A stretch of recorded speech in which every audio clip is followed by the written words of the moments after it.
Bismillahirrahmanirrahim. Bismillahirrahmanirrahim. Assalamualaikum warahmatullahi wabarakatuh. Alhamdulillahillazi arsala rasulahu bil huda wa dinil haq liyuzhirahu 'alad dini kulli wa kafa billahi shahida. Asyhadu an la ilaha illallah wa asyhadu anna Muhammadan abduhu wa rasuluh la nabiyya ba'da. Puji syukur kehadirat Allah Subhanahu wa taala yang telah melimpahkan rahmat dan karunia-Nya kepada kita semua sehingga kita dapat berkumpul di ruangan yang kita cintai ini. Dan salawat beriringan salam tidak lupa pula kita hadiahkan buat arwah junjungan kita, yakninya pemuda padang pasir, intan berlian di kota Madinah, imam di waktu sholat, pemimpin di waktu perang, yakninya Nabi besar Muhammad Shallallahu Alaihi Wasallam yang telah berlumuran darah, bernafas di ujung pedang demi tegaknya kalimat La ilaha illallah di persada muka bumi ini.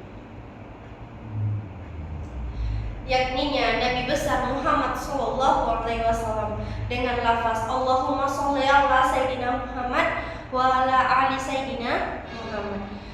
Baiklah ibu bapak yang kami hormati dan adik-adik sekalian yang kami sayangi, pada kesempatan ini izinkan kami memberikan sedikit informasi ataupun sedikit ceramah singkat kami, yaitu yang berjudul Perbanyak introspeksi diri, kurangi gibah dan keponya. Nah, kenapa pada saat ini saya memberikan judul seperti itu? Karena banyak di antara kita ataupun banyak yang kita temui di luar sana, pada baik itu remaja, anak-anak ataupun lansia, banyak mereka yang sangat suka menggibah, sangat suka menilai orang lain, sangat suka ingin tahu dengan masalah orang lain. Tapi kita lupa mengintrospeksi diri kita.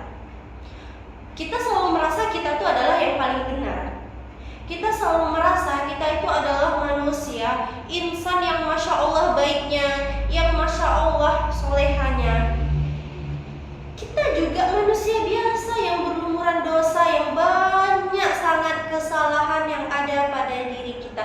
Baik itu yang kita sengaja ataupun yang tidak kita sengaja.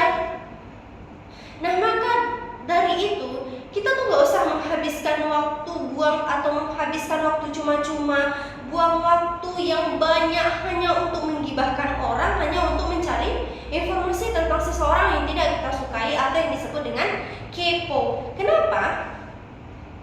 Karena itu gak ada faedahnya. Yang ada nanti kita bakal tambah iri. Misal nih, oh si dia kenapa ya gak masuk kuliah, kenapa ya dia gak masuk kerja, oh karena dia liburan. Terus dalam hati kita nih mikir, enak ya jadi dia, enak ya kayak gitu, ya Allah semoga aku bisa seperti itu gitu kan.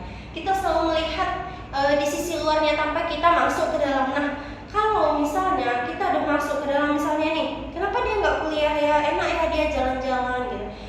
Bagi dia posisi kita sekarang itu adalah posisi yang dia inginkan, dan kita juga berpikir seperti itu, posisi dia sekarang itu posisi yang kita inginkan. Tapi perlu kita sadari kalau kita berada di posisi dia belum tentu kita sanggup. Karena apa? Kita nggak tahu isi dalam masalahnya seperti apa. Nah, contohnya gini ya, kalau misalnya di dunia pendidikan ataupun di salah satu mata pelajaran MTK ini contohnya kan, kita mikir nih ada sebuah soal 8 pangkat 7 per 7 pangkat 8 pangkat 7 dikali 7 pangkat 0 per 8 pangkat 7. Itu mindset kita ini, udah MTK tuh sulit, MTK tuh sulit ini gitu. Tapi setelah kita tahu rumusnya itu gampang sangat. 8 pangkat 7 per 8 pangkat 7 itu tinggal kita coret 7 pangkat 0 sama dengan 1. Gampang kan?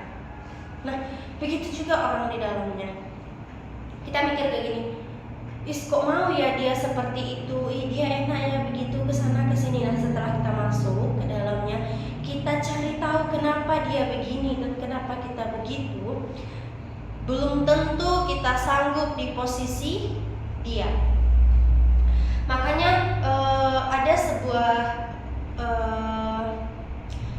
di dalam Al-Quran dijelaskan Allah itu tidak akan menguji umatnya di batas kemampuan umatnya sendiri. Nah, disitulah Allah itu sudah kepo dengan masalah orang, cukup kita introspeksi diri kita, cukup benahi diri kita, banyak lagi belajar yang lebih baiknya. Karena apa? Karena itu kita manusia yang berlumuran dosa. Jadi kita perbanyak diri kita perbanyak sabar kita perbanyak ikhlas kita. Semoga Allah mudahkan semua